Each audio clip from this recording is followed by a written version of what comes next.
తెలంగాణ రాష్ట్రంలో ప్రతిపక్ష party BRS party నుంచి క్రమంగా వలసల పర్వం ప్రారంభమయ్యే అవకాశాలు కనపడుతున్నాయి. ఇది ఏదైతే కేసీఆర్ విద్య ఆయన 2014 తర్వాత 2015లో 15 మంది తెలుగుదేశం ఎమ్మెల్యేలను ప్రోత్సహించి ఎలా టీఆర్ఎస్లో కలుపుకున్నాడో, అప్పుడంటే అవసరం ఉంది. 63 ఎమ్మెల్యేలే గెలిచారు కనుక స్థిరమైన ప్రభుత్వం కోసం సంఖ్య తక్కువ ఉందని కలుపుకున్నాడంటే అర్థం ఉంది. 2018లో ఒక దుర్బుద్ధితో ప్రతిపక్షమే లేకుండా చేయాలి, తుడిచిపెట్టేయాలి, ఏకఛత్రాధిపత్యం నియంత పాలన కొనసాగించాలని 88 సీట్లతో ప్రజలు 2018లో అధికారం కట్టబెడితే 12 మంది కాంగ్రెస్ ఎమ్మెల్యేలను గోడ దూకించడం ఏమైనా సమంజసమా?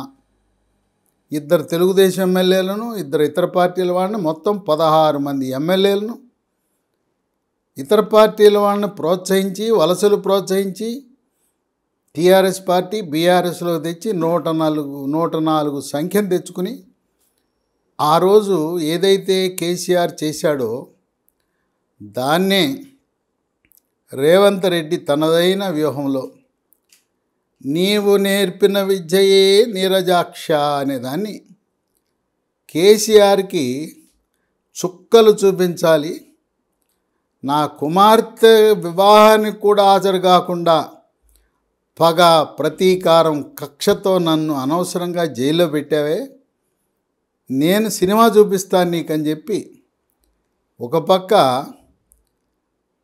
అవినీతిపై విచారణలు, న్యాయ విచారణలు, విజిలెన్స్ విచారణలు, మరోపక్క రాజకీయంగా బీఆర్ఎస్ పార్టీ పతనమయ్యే వరకు నిద్రపోనని చెప్పి రేవంత్ రెడ్డి ఒక కృత నిశ్చయంతో ఉన్నాడు. ఇంకో విషయం ఏంటంటే, బీఆర్ఎస్ పార్టీ ఎప్పుడైతే పార్టీ పేరులో తెలంగాణ అనే పదం పోయిందో తెలంగాణ ప్రజలకు ఈ పార్టీకి పేగుబంధం తెగిపోయింది. తెలంగాణ రాష్ట్రంలో ఇంత సంపాదించుకున్నారు అవినీతి సొమ్ము, ఇది చాలక దేశవ్యాప్తంగా ఇతర రాష్ట్రాల్లో కూడా పడి సంపాదించుకుందామనే లక్ష్యంతో కేసీఆర్ బీఆర్ఎస్ పార్టీ పెట్టాడు, ప్రజాసేవ కాదైనా అని చెప్పి తెలంగాణ ప్రజలు బీఆర్ఎస్ పార్టీని తిరస్కరించి మళ్ళీ ఆ పార్టీ పుంజుకునే పరిస్థితి ఏమి కనపడటంలా. ఇంకో విషయం ఏంటంటే, కాంగ్రెస్ పార్టీలో కూడా బయట పడకపోయినా అంతర్గతంగా సీనియర్లు, జూనియర్లు, పాతవాళ్ళం, కొత్త వాళ్ళమని ఆ భావం ఉంది. ఇప్పుడు మంత్రివర్గంలో కూడా సీనియర్లు అధికంగా ఉన్నారు. బయటకు మాట్లాడకపోయినా నిన్నగాక మొన్న వచ్చాడు, మనం 3-4 దశాబ్దాలుగా కాంగ్రెస్ పార్టీలో కొట్టుకుంటుంటే ఈయన తిన్నగా 4 ఏళ్ళు కూడా తిరగకముందే ముఖ్యమంత్రి స్థానాన్ని అధిష్ఠించాడని లోపల ఉంటుంది, మదన పడుతుంటారు.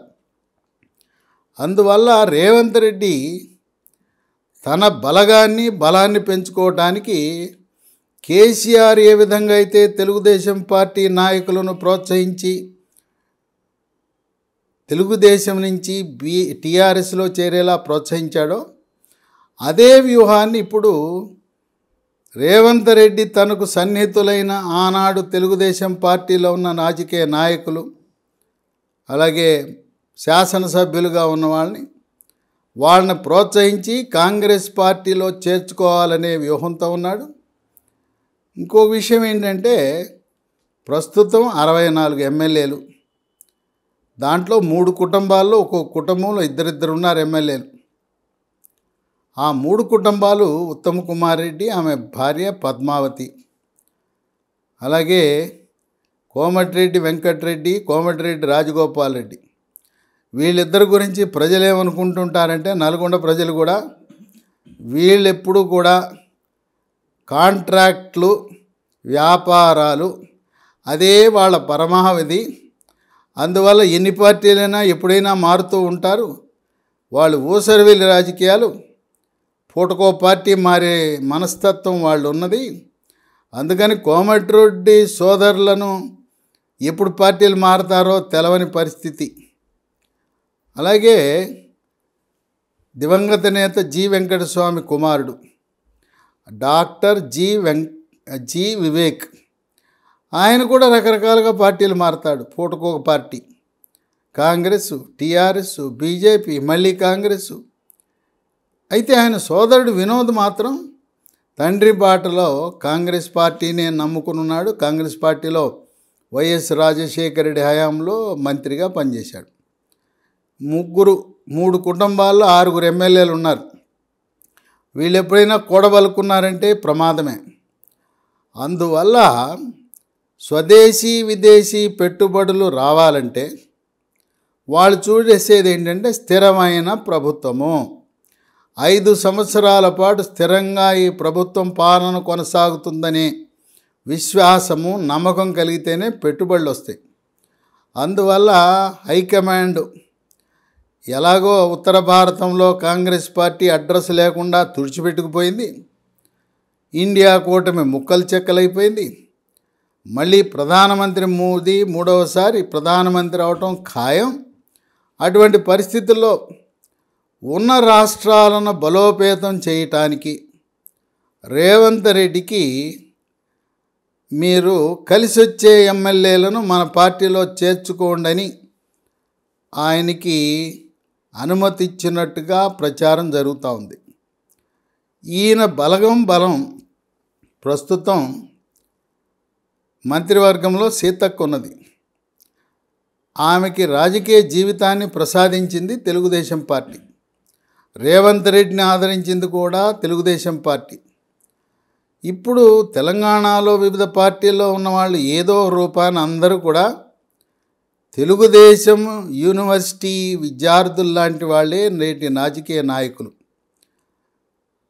వేం నరేందర్ రెడ్డి, ఆయన అంతకుముందు మహబూబాబాద్ శాసనసభ ప్రాతినిధ్యం వహించి ఎమ్మెల్యేగా ఉన్నాడు.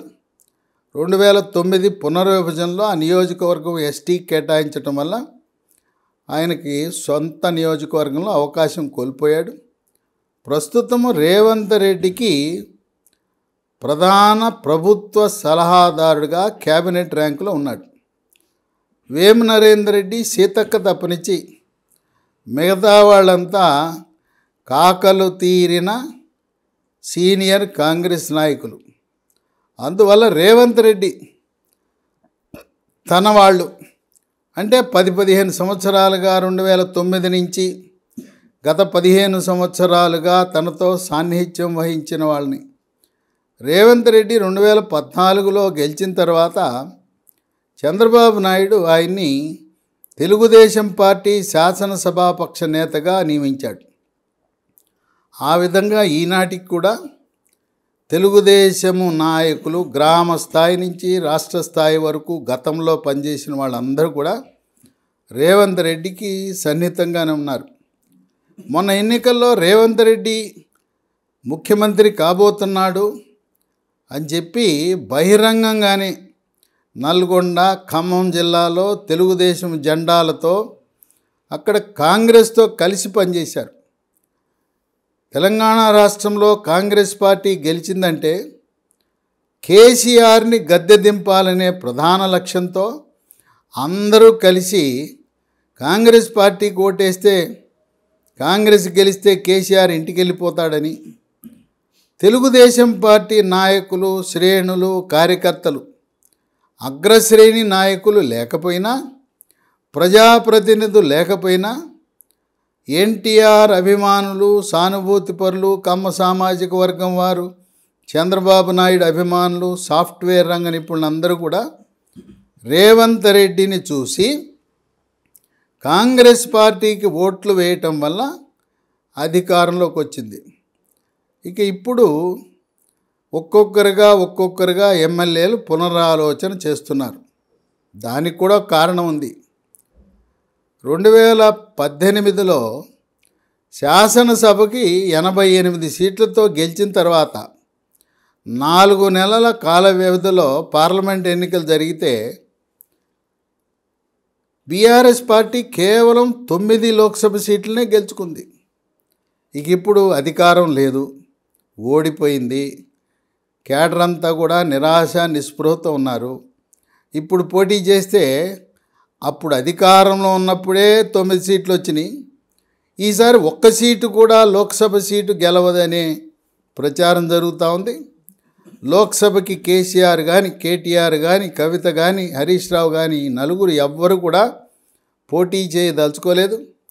దేశ రాజకీయాలను గురించి పూర్తిగా వదిలేసి అవసరమైతే ఆ బీఆర్ఎస్ పార్టీని కూడా మళ్ళీ టీఆర్ఎస్ అని మార్చి రాష్ట్ర రాజకీయాలలోనే కేంద్రీకరించి పార్టీని బతికించుకోవాలనే ప్రయత్నం చేస్తున్నారు.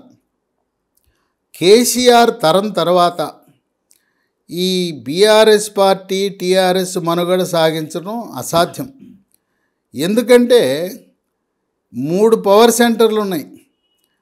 హరీష్ రావు, కేటీఆర్, కవిత ముగ్గురు కూడా ఈ పార్టీ నాది, ఈ పార్టీ గెలిస్తే నేను ముఖ్యమంత్రి కావాలని ఆ లక్ష్యంతో ముగ్గురు పనిచేస్తూ ఒకరింటే ఒకరికి పొసగదు. అందువల్ల ప్రజల్లోనూ నాయకుల్లోనూ కేసీఆర్ తరువాత ఈ ప్రాంతీయ పార్టీ మనుగడ సాగించడం అసాధ్యమనే భావం నెలకొంది. ఇంకో విషయం ఏంటంటే తెలుగు ప్రజల సెంటిమెంటు 2004లో రాజశేఖర రెడ్డికి కాంగ్రెస్ పార్టీ అధికారం కట్టబెడితే వరుసగా 2 సార్లు అధికారాన్ని ఇచ్చారు 10 ఏళ్ల పాటు. అలాగే చంద్రబాబు నాయుడికి అంతకుముందు ఎన్టీఆర్కి వాళ్ళు కూడా 10 సంవత్సరాల అధికారాన్ని కట్టబెట్టారు. అందువల్ల 23లో అధికారంలోకి వచ్చిన కాంగ్రెస్ పార్టీ తెలంగాణలో రెండవసారి కూడా గెలిచే అవకాశాలు ఉన్నాయని విశ్లేషకులు భావిస్తున్నారు. అయితే ఇక రాబోయే 28 ఎన్నికల్లో కూడా బీఆర్ఎస్ పార్టీ గెలవదు, ఈ పార్టీ పుంజుకోదనే లక్ష్యంతో నాయకులు, ముఖ్యంగా బీఆర్ఎస్ నాయకులు గ్రామ స్థాయి నుంచి రాష్ట్ర స్థాయి వరకు ఎమ్మెల్యేలు, ఎమ్మెల్సీలు, ఎంపీలు అందరూ కూడా గోడలు దూకి అధికారమే పరమావధి, కేంద్రంలో అధికారంలో ఉండే పార్టీలోన్నా చేరాలి, లేదు రాష్ట్రంలో అధికారంలో ఉండే పార్టీలోన్నా చేరాలి. అందువల్ల రాబోయే ఎన్నికలన్నీ కూడా హోరాహోరీ, మోదీ 3వసారి ప్రధానమంత్రి అవటం తథ్యం, ఎవ్వరూ ఆపలేరు. అందువల్ల బీఆర్ఎస్ నాయకులు కొంతమంది, బీజేపీ కొంతమంది, కాంగ్రెస్ ఇలా పక్క చూపులు చూడటం ప్రారంభించారు. పంచాయతీ ఎన్నికలు, స్థానిక సంస్థ ఎన్నికలు, ఎంపీటీసీలు, జడ్పీటీసీలు, మున్సిపల్, కార్పొరేషన్ ఎన్నికలు వచ్చే నాటికి హోరాహోరీ కాంగ్రెస్ బీజేపీ మధ్యలోనే ఉంటుంది.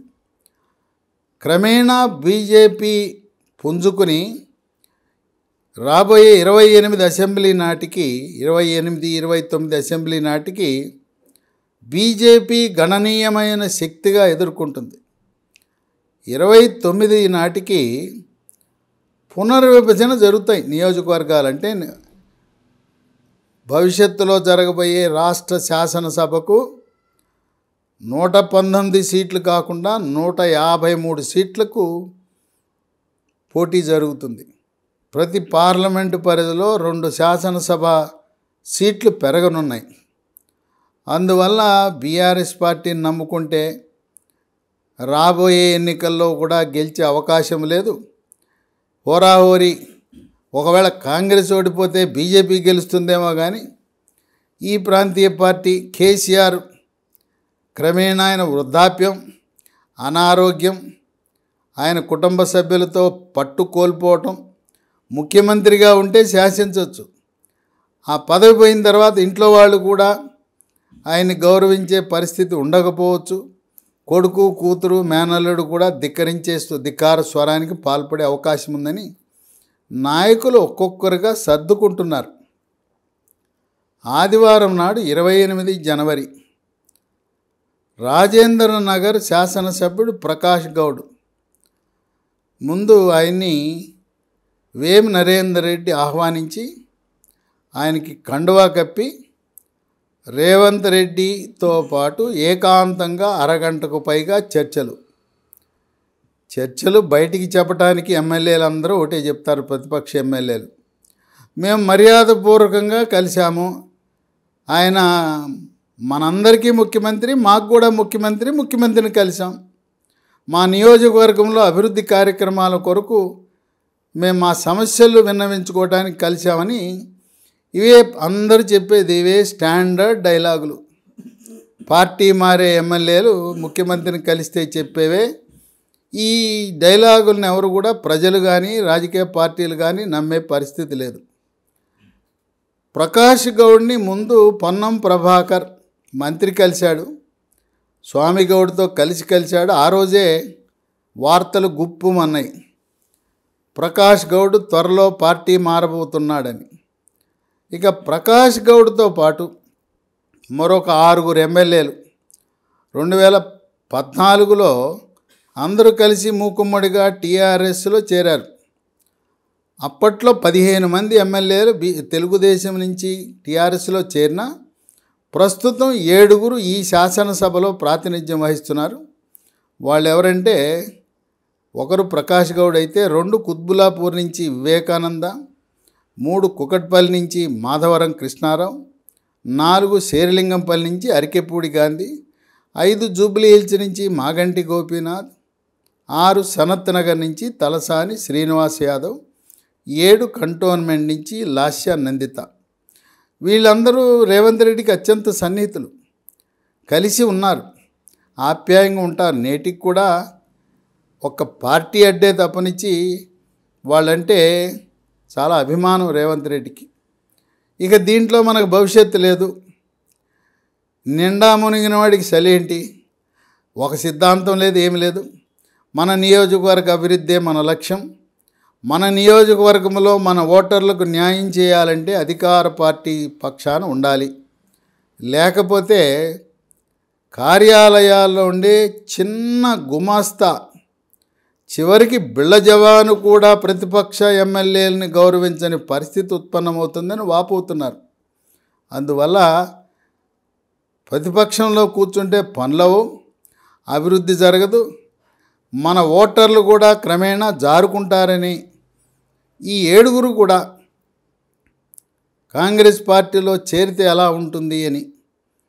మరి తలసాని శ్రీనివాస్ యాదవ్, ఆయనకి వీళ్ళందరితో సాన్నిహిత్యం, ఆయనకు కొన్ని వ్యాపార ప్రయోజనాలు ఇవన్నీ ఉండటం వల్ల యాదవ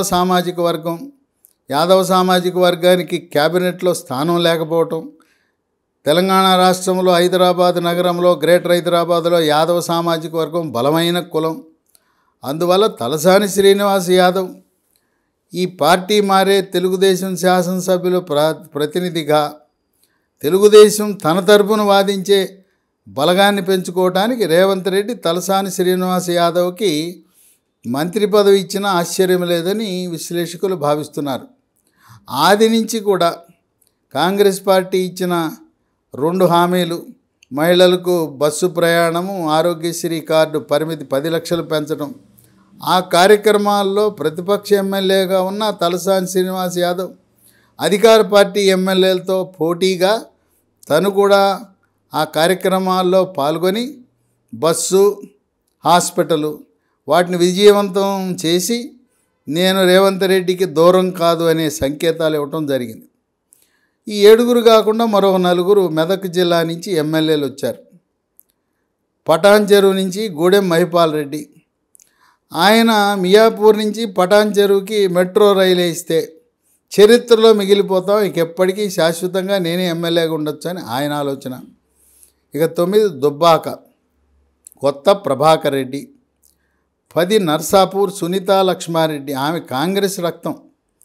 2018 వరకు ఆమె వైఎస్ రాజశేఖర రెడ్డి కాంగ్రెస్ ప్రభుత్వంలో మంత్రిగా కూడా పనిచేశారు. కొన్ని ప్రత్యేక కారణాల వల్ల టీఆర్ఎస్లో చేరింది, కానీ ఆమెదంతా కాంగ్రెస్ రక్తం, కాంగ్రెస్ కుటుంబం. ఇక 11 జహీరాబాద్ మాణిక్యరావు. ఈ 11 మందితో పాటు ఇప్పుడు 39 మందిలో 13 మంది పార్టీ మారితే పార్టీ ఫిరాయింపుల చట్టాన్ని అమలు చేసి వీళ్ళపై అనర్హత వేటు పడదు. కనుక 13 కంటే ఎక్కువ బీఆర్ఎస్ ఎమ్మెల్యేలు కాంగ్రెస్లో చేరితే వాళ్ళకి ఎటువంటి ఇబ్బంది ఉండదు, వేరుకుంపడి పెట్టుకోవచ్చు, ఎమ్మెల్యేలుగానే కొనసాగుతారు. కొంతకాలం వేరుకుంపడి పెట్టుకుని తదుపరి విలీనం కాంగ్రెస్ పార్టీలో చేసే అవకాశం ఉంది. ఇక వీళ్లతో పాటు మరికొంతమంది భవిష్యత్తులో లోక్సభ ఎన్నికలు జరిగిన తర్వాత ఒక్కొక్కరుగా దశల వారీగా ఏదైతే కోమటిరెడ్డి వెంకటరెడ్డి నల్గొండలో చేశాడో ప్రకటన, కాంగ్రెస్ పార్టీలో చేరటానికి 30 మంది బీఆర్ఎస్ ఎమ్మెల్యేలు 39లో 30 మంది ఆసక్తి చూపుతున్నారనే ప్రకటన చేశాడు. అది వాస్తవమయ్యే లక్ష్యంగా క్రమేణగా ఒక్కొక్కరు కాంగ్రెస్ గూటికి చేరటం వాళ్ళ లక్ష్యంగా పెట్టుకున్నారు. పార్లమెంట్ ఎన్నికల ముందే ఈ ఎమ్మెల్యేలు చేరితే కొన్ని పార్లమెంట్ సీట్లను పెంచుకోవచ్చనే ఆలోచనలో కాంగ్రెస్ పార్టీ రేవంత్ రెడ్డి ఉన్నాడు. ప్రస్తుతం ఉన్న అంచనా ప్రకారం 10 నుంచి 12 సీట్లు బీజేపీ, జై శ్రీరామ్ ప్రధానమంత్రి మోదీ యొక్క ఆయన హిందుత్వ నినాదాన్ని తెలంగాణలో బలంగా గ్రామీణ ప్రాంతాలకు కూడా తీసుకువెళ్ళి అధిక సీట్లు బీజేపీ కైవసం చేసుకోబోతూ ఉంది. కొన్ని సర్వే సంస్థలు తెలివిగా ఒక పనిచేశాయి.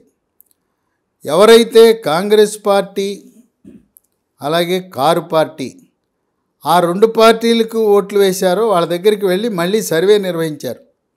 మొన్న కారుకి వేశారు, చెయ్యికి వేశారు, ఈసారి ఎక్కడేస్తారంటే ఈసారి మోడీకి వేస్తాము, కమలం పువ్వు గుర్తుకేస్తామన్నారు. అంటే శాసనసభకు కారు పార్టీకి కాంగ్రెస్ పార్టీ బీఆర్ఎస్ కాంగ్రెస్కి వేసిన ఓటర్లే గ్రామీణ వాసులు, నిరక్షరాస్యులు, మహిళలు, రాష్ట్ర ప్రభుత్వం నుంచి లబ్ధి పొందుతున్న వారు కూడా కేంద్రంలో మోడీ ప్రధానమంత్రి కావాలి, మేము కమలానికి పువ్వు గుర్తుకి ఓటు వేస్తామని చెబుతున్న తరుణంలో రాబోయే పార్లమెంట్ ఎన్నికల్లో పోటీ ప్రధానంగా కాంగ్రెస్ బీజేపీ మధ్య ఉంటుంది. కాంగ్రెస్ ఒక 3 నుంచి 4 సీట్లు గెలుచుకోవడానికి విఫలయత్నం చేస్తూ ఉంది. ఎమ్మెల్యేల యొక్క వలసలు ప్రోత్సహించడం ద్వారా బలోపేతం చేయొచ్చని, ఇప్పుడు మెదక్ జిల్లా నుంచి 4 వస్తే జహీరాబాదు మెదక్లో బలం పెంచుకోవచ్చని, ప్రస్తుతం కాంగ్రెస్ పార్టీ మెదక్కు జహీరాబాద్ పార్లమెంట్లో చాలా బలహీనంగా ఉంది. ఇక ఈ చేవెళ్ళ చాలా బలహీనంగా ఉంది. చేవెళ్లలో అక్కడ కొండా విశ్వేశ్వరరెడ్డి గెలుపు దిశగా అడుగులు వేస్తూ ఉన్నాడు. అందువల్ల అక్కడ కాంగ్రెస్ పార్టీకి అభ్యర్థే కరువు అయ్యే పరిస్థితి ఉంది. అందువల్ల ఎంతమంది వస్తే అంతమందిని ప్రోత్సహించి లాంఛనంగా పార్టీలో చేరకపోయినా పరోక్ష మద్దతు ఇచ్చే విధంగా కొంత సమయం ఇవ్వాలనే ఆలోచనలో కూడా ఉన్నారు. ఈ దిశలో మల్లారెడ్డి, ఇక 12వ వాడు మల్లారెడ్డి, మేడ్చల్ నియోజకవర్గం, ఆయన ఏకైక తెలుగుదేశం పార్టీ ఎంపీగా మల్కాజ్గిరి నుంచి గెలిచి సంవత్సర కాలంలో టీఆర్ఎస్లో చేరాడు.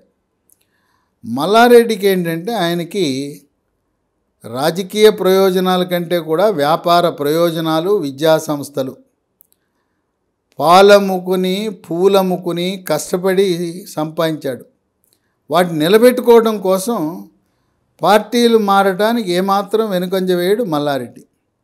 ఇప్పుడు ఆయనకు వచ్చిన సంకటం ఏంటంటే కేంద్రంతో సఖ్యతతో ఉండాలి, రాష్ట్ర ప్రభుత్వంతో అనుకూల వాతావరణంలో ఉండాలి. ఈయనకి 2021లో కేసీఆర్ మల్లారెడ్డి అని ఒక ప్రైవేట్ యూనివర్సిటీ రాష్ట్ర శాసనసభలో ప్రతిపాదించి ఇచ్చాడు. అది 2 ఏళ్ళైంది ఆ యూనివర్సిటీ వచ్చి. పైగా ఆయన 2 మెడికల్ కాలేజీలు మల్లారెడ్డి, 2 డెంటల్ కాలేజీలు, 4 సంస్థలు నడుపుతున్నాడు. ఇవి కాకుండా ఈ మల్లారెడ్డి యూనివర్సిటీ అది అభివృద్ధి చెందాలంటే రాష్ట్ర ప్రభుత్వం యొక్క సహకారం అవసరం. అందువల్ల తనకు పదవి కోసం కాకపోయినా ఈ సంస్థలు, విద్యా సంస్థలు, మల్లారెడ్డి యూనివర్సిటీ కోసం ఆయన ఏమి పార్టీ మారడానికి ఏమాత్రం వెనుకంజ వేయడు. ఇక ఆయన అల్లుడు, ఇక 13 ఆయన అల్లుడు మల్కాజ్గిరి శాసనసభ్యుడు మర్రి రాజశేఖర్ రెడ్డి. ఆయన కూడా మర్రి లక్ష్మారెడ్డి విద్యాసంస్థలు నిర్వహిస్తున్నారు. 23 సంవత్సరంలో ఆయన కూడా మా మామకి 2 మెడికల్ కాలేజీలు 2 డెంటల్ కాలేజీలు ఉంటే నేను కూడా పెట్టచ్చని ఒక మెడికల్ కాలేజ్ పెట్టాడు. దాని పేరు అరుంధతి మెడికల్ కాలేజ్ దిండిగల్. ఒక బ్యాచ్ అడ్మిషన్లు అయినాయి. ఆయన మర్రి లక్ష్మారెడ్డి విద్యాసంస్థల్ని మా మామతో పోటీగా నేను కూడా ఎందుకు ఒక ప్రైవేట్ యూనివర్సిటీ చేయకూడదనే సంకల్పంతో ఉన్నాడు. మల్లారెడ్డి యూనివర్సిటీ లాగా మర్రి లక్ష్మారెడ్డి యూనివర్సిటీ పెట్టాలనే సంకల్పంతో మర్రి రాజశేఖర్ రెడ్డి ఉన్నాడు. ఆయన మెడికల్ కాలేజీ ఒకే ఒక్క బ్యాచ్ అడ్మిట్ అయింది. అందువల్ల విద్యాసంస్థలు మెడికల్ కాలేజీ ఆ ప్రయోజనాలు కాపాడటానికి మామ అల్లుళ్ళు ఇద్దరు కూడా కూడబలుక్కుని, ఎందుకు వచ్చిన గొడవ, రేవంత్ రెడ్డి మనోడు, మన తెలుగుదేశం వాడు, 2014లో రేవంత్ రెడ్డి ఎమ్మెల్యే, నేను ఎంపీ కనుక నేను మళ్ళీ నా సొంత గూటికి సొంత ఇంటికి వెళ్తున్నా, ఇప్పుడు ప్రస్తుతం బీఆర్ఎస్ అంటే అద్దిల్లు, స్వగృహ ప్రవేశం చేస్తున్నానని మాట్లాడతాడు మల్లారెడ్డి. వాళ్ళిద్దరూ కూడా ఏదో ఒకరోజు కాంగ్రెస్ గూటికి చేరతారు. కేంద్రంలో ఉన్న బీజేపీని ఎప్పుడు కూడా వాళ్ళు విమర్శించరు మోడీని. వాళ్ళకు అవసరం అన్నది మెడికల్ కాలేజీలు డెంటల్ కాలేజీలు ఇవన్నీ నడపాలంటే కేంద్ర ప్రభుత్వంలో ఉండే నేషనల్ మెడికల్ కమిషన్ యొక్క అనుమతి తప్పనిసరి. ఇక 14వ శాసనసభ్యుడు భద్రాచలంలో డాక్టర్ తెల్లం వెంకట్రావు. ఆయన భౌతికంగా బీఆర్ఎస్ పార్టీలో ఉన్న మనసు మాత్రం కాంగ్రెస్ పార్టీ. ఆయన పొంగులేటి శ్రీనివాసరెడ్డి అనుచరుడు. పొంగులేటి ఆయన కోసం భద్రాచలం కాంగ్రెస్ ఎమ్మెల్యే సీటు కోసం ప్రయత్నించాడు. కానీ హైకమాండ్ అక్కడ సిట్టింగ్ ఎమ్మెల్యే పోదెం వీరయ్య ఉండటం వల్ల సాధ్యపడదంటే ఆయన డాక్టర్ తెల్లం వెంకట్రావు పొంగులేటి శ్రీనివాసరెడ్డి యొక్క సలహా మేరకు బీఆర్ఎస్కి వెళ్ళి బీఆర్ఎస్లో గెలిచాడు. ఆయన మనం కాంగ్రెస్ పార్టీ ఎమ్మెల్యేగానే మనం పరిగణించవచ్చు. నామ్కా కారు పార్టీలో ఉన్న ఆయన ఎప్పుడైనా పొంగులేటి శ్రీనివాసరెడ్డి ఆయన యొక్క సలహా మేరకు ఎప్పుడొచ్చి జై అనమన్నా కూడా కాంగ్రెస్కి జై అంటాడు. ఇక 15 పల్లా రాజేశ్వరరెడ్డి. మల్లారెడ్డికి 20-21 సంవత్సరంలో ఏ విధంగా రాష్ట్ర శాసనము ద్వారా ప్రైవేట్ యూనివర్సిటీ ఇచ్చాడో పల్లా రాజేశ్వరరెడ్డి కూడా ఒక యూనివర్సిటీ ఇచ్చాడు కేసీఆర్. దాని పేరు అనురాగ్ యూనివర్సిటీ. ఈయన కూడా ఆయన భార్య నీలిమ పేరిట గట్కేసర్లో నీలిమ మెడికల్ కాలేజ్ పెట్టాడు. 1 సంవత్సరం అయింది, అడ్మిషన్లు 23లో చేశారు. ఈ అనురాగ్ యూనివర్సిటీ బతికి బట్టకట్టాలన్నా వృద్ధి చెందాలన్నా రాష్ట్ర ప్రభుత్వ అనుమతి అవసరం. రాష్ట్ర ప్రభుత్వ అధీనంలో నిర్వహించబడే స్టేట్ యూనివర్సిటీ ఇది. అందువల్ల పల్లా రాజేశ్వరరెడ్డి ఆయన వివాదరహితుడు, అందరితో కూడా సర్దుకుపోతాడు. కనుక పల్లా రాజేశ్వరరెడ్డి ఆయన కూడా ఈ మధ్య ఆయన భార్య నీలిమ పేరిట ఒక పోలీస్ కేసు కూడా నమోదు చేశారు. ఎవరో ప్రైవేటు భూమిని ఆక్రమించుకోవడానికి ప్రయత్నించారని కేసు పెట్టారు. అందువల్ల పల్లా రాజేశ్వరరెడ్డి తన యూనివర్సిటీ ప్రయోజనాల కోసం, మెడికల్ కాలేజీ విద్యాసంస్థల ప్రయోజనాల కోసం మల్లారెడ్డి మర్రి రాజశేఖర్ రెడ్డి బాటలోనే ఆయన పయనించి కాంగ్రెస్ పార్టీకి దగ్గరైన ఆశ్చర్యం లేదని విశ్లేషకులు భావిస్తున్నారు. ఇక 16 దానం నాగేందర్, ఖైరతాబాద్. ఆయన మంత్రివర్గంలో బీఆర్ఎస్ పార్టీలో స్థానం పొందాలని ఆశించాడు. ఆయన కాంగ్రెస్ జమానాలోనే మంత్రిగా పనిచేశాడు, సీనియర్ నాయకుడు. ఆయనకి ప్రాతినిధ్యం లభించలేదు, ఆయనకి మంత్రివర్గంలో స్థానం లభించలేదు. అసలు దానం నాగేందర్ పుట్టిందే కాంగ్రెస్ పార్టీ, ఆయన రక్తమే కాంగ్రెస్. 2004లో ఆసిఫ్ నగర్ నుంచి అప్పుడు కాంగ్రెస్ పార్టీ సీట్ ఇవ్వకపోతే తెలుగుదేశం పార్టీ తరఫున గెలిచాడు. గెలిచి కాంగ్రెస్ అధికారంలోకి వస్తే రాజశేఖర్ రెడ్డి పోటీ రిజైన్ చేసి రాజీనామా చేసి పోటీ చేయమంటే పోటీ చేసి ఓడిపోయాడు. నాగేందర్ గెలిస్తే ఇచ్చేవాడిని అన్నాడు. తర్వాత ఆయన్ని వైద్య ఆరోగ్య శాఖ మంత్రి చేశాడు వైఎస్ రాజశేఖర్ రెడ్డి. కనుక దానం నాగేందర్ రాజకీయ అవసరాల కోసం ఏదో తాత్కాలికంగా టీఆర్ఎస్ బీఆర్ఎస్లో ఉన్నా ఆయన కరుడుగట్టిన కాంగ్రెస్ వాది, సొంత గూటికి వెళ్ళటం లేడు. ఇక 17 ముషీరాబాద్ ముఠా గోపాల్. ముఠాగోపాల్ కూడా రేవంత్ రెడ్డిలా ఆయనకి సీతక్కల ఆయనకి రాజకీయ భవిష్యత్తును ప్రసాదించింది తెలుగుదేశం పార్టీ. రేవంత్ రెడ్డితో ఉన్న సాన్నిహిత్యం వల్ల ఆయన కూడా కాంగ్రెస్లో రావడానికి ఏమాత్రం వెనుకంజ వేయడు. ఇక 18 గంగుల కమలాకర్, ఆయనకు కూడా రాజకీయ జీవితాన్ని ప్రసాదించింది తెలుగుదేశం పార్టీ. గంగుల కమలాకర్ ఆయన తెలంగాణ రాష్ట్రంలో గ్రానైట్ వ్యాపారస్తులను, గ్రానైట్ పరిశ్రమలను ప్రోత్సహిస్తూ తనకు కూడా సొంతంగా గ్రానైట్ పరిశ్రమలు ఉన్నాయి. ఈయన వద్దిరాజు రవిచంద్ర, గాయత్రి రవి అంటారు, గ్రానైట్ రవి అంటారు. రాజ్యసభ సీటు ఇప్పుడు 2 సంవత్సరాల పాటు చేస్తూ వచ్చాడు. త్వరలో ఆయన పదవీ కాలం ముగుస్తుంది. ఈ వద్దిరాజు రవిచంద్ర, గ్రానైట్ రవి, గాయత్రి రవి బీజేపీలో ప్రవేశిస్తే ఎలా ఉంటుందని ఆయన బీజేపీకి, గంగుల కమలాకర్ ఒకసారి పార్టీ మారాం తెలుగుదేశము, మళ్ళీ టీఆర్ఎస్, ఇప్పుడు కాంగ్రెస్కి వెళ్తే తప్పేంటని ఆయన కూడా కాంగ్రెస్ పార్టీలో చేరి ఆయన యొక్క వ్యాపార సామ్రాజ్యం, గ్రానైట్ వ్యాపారాలు, ఆయనే కాకుండా వద్దిరాజు రవిచంద్ర ఈ రాష్ట్ర గ్రానైట్ వ్యాపారస్తుల అధ్యక్షుడు.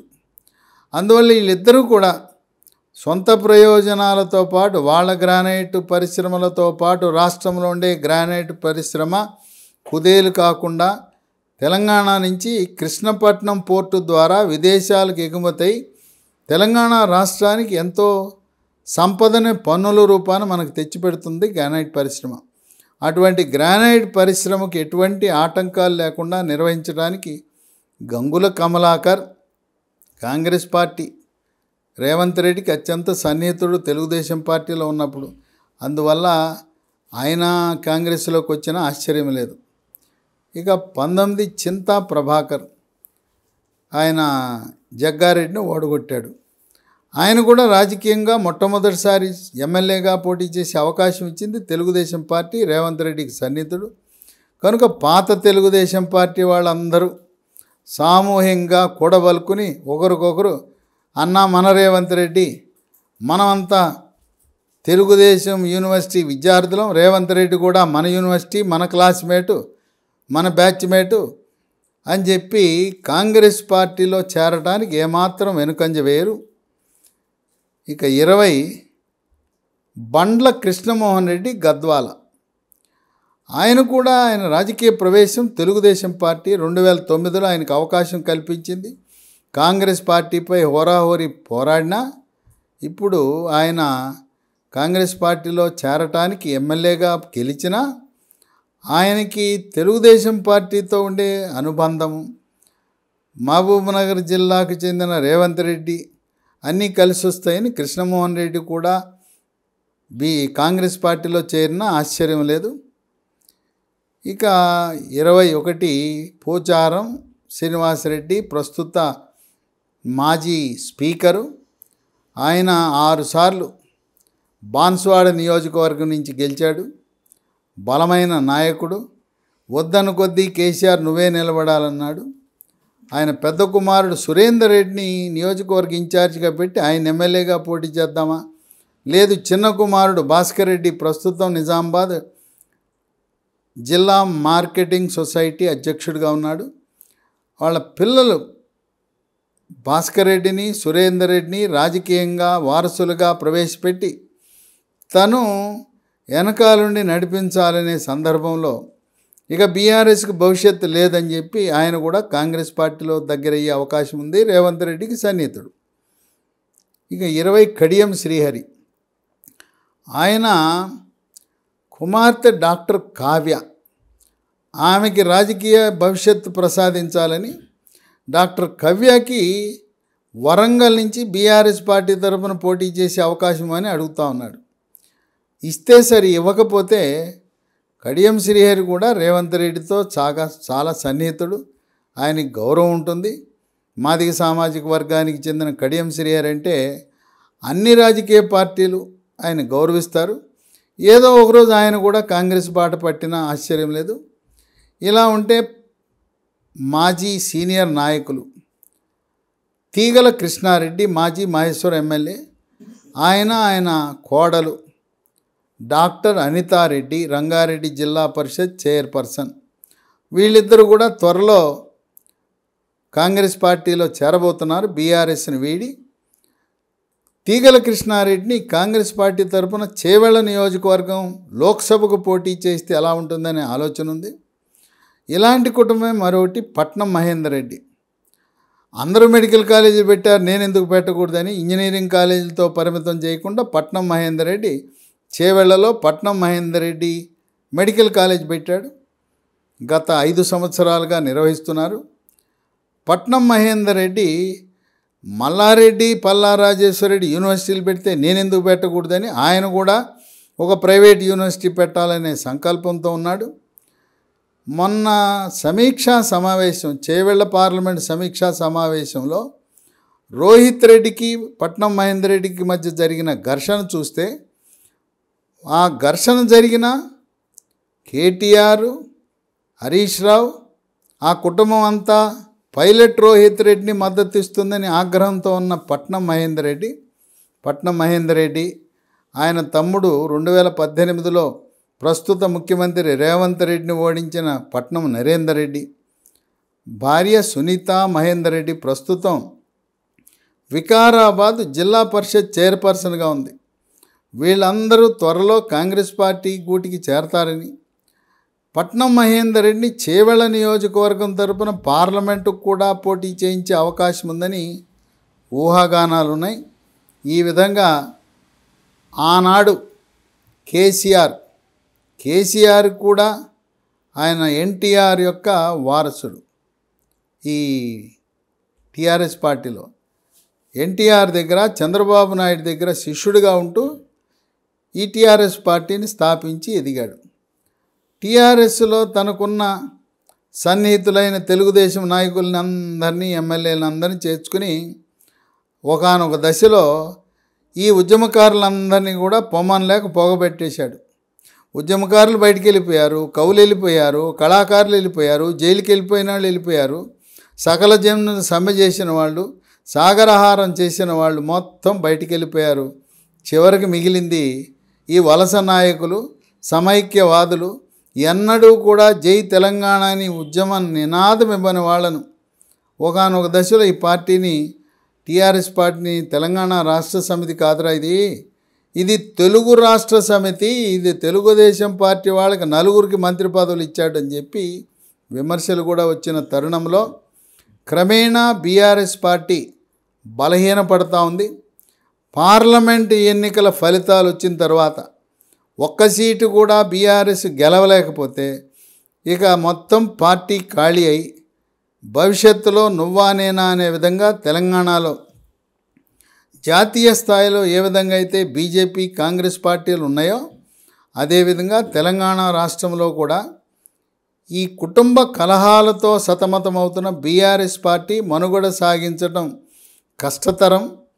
కేసీఆర్ తరం తర్వాత కేటీఆర్, ఈ హరీష్ రావు ఒక వర్రలో 2 కత్తులు ఎలా పెట్టలేమో, హరీష్ రావు ఈ కేటీఆర్తో ఆయనతో సర్దుబాటు చేసుకోవటం కష్టతరం కనుక ఏదో ఒకరోజు హరీష్ రావు కేటీఆర్తో విభేదించి బయటకు వస్తాడని ఊహాగానాలున్న తరుణంలో కలహాల కుంపటి, కుటుంబ పార్టీ, వారసత్వ పార్టీ, అవినీతి పార్టీ, అహంభావ పార్టీ, నియంతృత్వ పార్టీగా తెలంగాణ ప్రజలు ముద్ర వేసిన బీఆర్ఎస్ పార్టీ పేరు మార్చి మళ్ళీ టీఆర్ఎస్ అని పెట్టిన ఈ పార్టీ భవిష్యత్తులో మనుగడ సాగించటం కష్టతరం.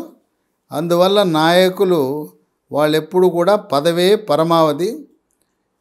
బెల్లం మీద ఈగలు వాల్తాయి. అదేవిధంగా అందరూ కూడా రాష్ట్రంలో ఉండే కాంగ్రెస్ పార్టీ కన్నా వెళ్దాం, కేంద్రంలో 3వసారి అధికారం చెలాయించబోతున్న బీజేపీ కన్నా వెళ్దాం, మన అదృష్టాన్ని పరీక్షించుకుందామని చెప్పి బీఆర్ఎస్ని పెద్ద ఎత్తున రాష్ట్ర స్థాయి నుంచి గ్రామ స్థాయి వరకు శ్రేణులు, కార్యకర్తలు, నాయకులు పార్టీని వీడి పక్కచూపులు చూసే పరిస్థితి వచ్చిందని విశ్లేషకులు భావిస్తున్నారు.